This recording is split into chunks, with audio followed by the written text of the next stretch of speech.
Welcome to With Wellner Anderson. This particular episode is going to be in 3 parts. It's going to be about Black History Month, and what I'm going to talk about is the role of the Afro American in Manifest Destiny. Manifest Destiny is America's move west. The occupation of the Indian lands and the Spanish territories. We're going to talk about the Cowboys. We're going to be talking about the Buffalo Soldiers in the West, not to be confused with the Buffalo Soldiers that you learn about with Teddy Roosevelt going to San Juan Hill in Cuba or in the Philippines. We're going to talk about the Pathfinders and 3 people who I feel really are interesting, and I'd like you to do a little further research on these people. One is Nate Love. You may have heard of him. The second one is Bass Reeves. And the third one is James Betchworth. I'm going to talk about him now. James Betchworth was born in 1789. He was born a slave. He was born a slave in Fredericksburg, Virginia. It's an unusual story upon his death because in 1856, James Betchworth gave his biography verbally to a gentleman named Thomas Bonner. It's believed that some of the things that James Betchworth may have said may have been stretching the truth a little bit, but it is well documented that most of the things he said actually did happen. The book that Thomas Bonner wrote was called The Life and Adventures of James Betchworth. James Betchworth was a fur trader. He was also an explorer. He was a mountain man. He lived with the Crow Indians. And he actually became a chief of the Crow Indians. In his life, he committed 2 murders. He was married 4 times. But his most famous event was finding the Betchworth Pass.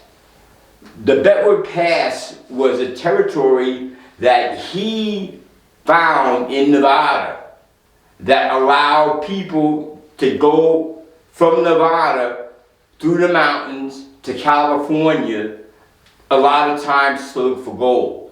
What Betchworth did was he built a toll system. So if you went through that area, you have to pay him a toll. That actual path exists today, and it's called Interstate 395. An interesting thing about ex-slaves and the migration west. Ex-slaves had all the skills necessary to do well in the West. They were blacksmiths, they were carpenters, they were masonry people. They knew how to plant food, they knew how to harvest big plantations, take care of animals, branding animals. They had all the skills needed. And after the Civil War, a lot did emigrate to the southwestern part of the United States. I need your help. I was looking for something involving what I had read on I heard on a podcast saying that the word cowboy is a derogatory term that was used at that time to specify black men. Quite obviously, everybody knows that during some point in American history, all black men were called boys. So I was curious. So the black cowhand being called a boy, when it's possible that white cowhands, cowmen, ranch hands, cattle hustlers, and trailblazers were names also used for people who went west to work. However, the word cowboy, being that can be attached to the negatives of being a boy, made me do some research. And I found even before America was a country, in that part of the continent, the Spanish had people who did the functions of a cowboy, and they were called vaqueros. Vaqueros is an actual literal translation in Spanish of cowboy, and this is in the 15th century. So what that makes me believe is if the Mexicans and Spanish called these people cowboys long before we were even a nation, perhaps the term cowboy does not necessarily apply toward black cowhands specifically. Unbeknownst to people, there were 5,000 cowboys in the West. But what really made me think is when I think about the depiction of the cowboys in the media and in Hollywood, there are very little representations of black cowboys. And for that particular era, the only movie I could find that gave somewhat of an indication of black cowboys during Manifest Destiny was a 1974 movie called Blazing Saddles. Now, if you're my age, you've seen it. If you haven't, if you're not my age, you need to watch the movie. But keep in mind, 25% of the cowhands in the West were not white. But you would never know that by watching a Hollywood movie. It's not just specifically for cowboys, but I just wanted to note that. Other famous cowboys in the period were Bill Pickett, Jesse Stahl, and another person I'm going to tell you about during Women's Week.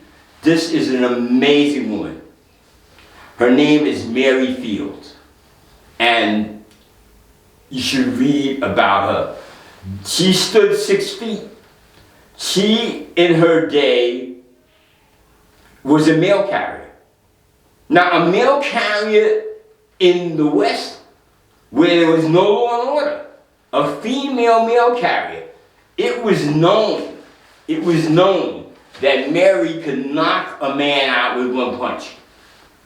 Let's talk about the Buffalo Soldiers for a moment. Again, nothing to do with San Juan Hill or the Philippines.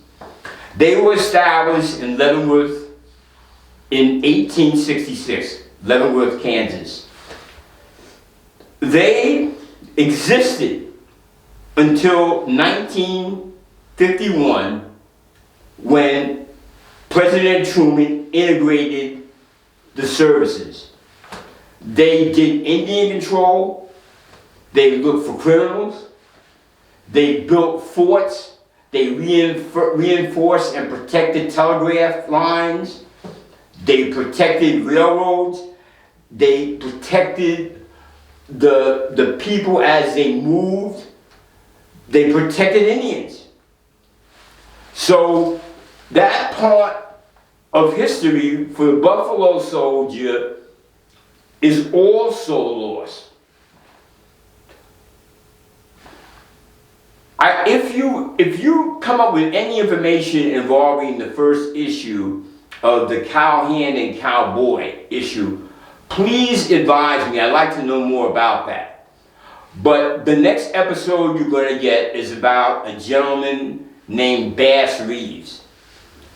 I'd like you to like and subscribe and take care. Have a good day.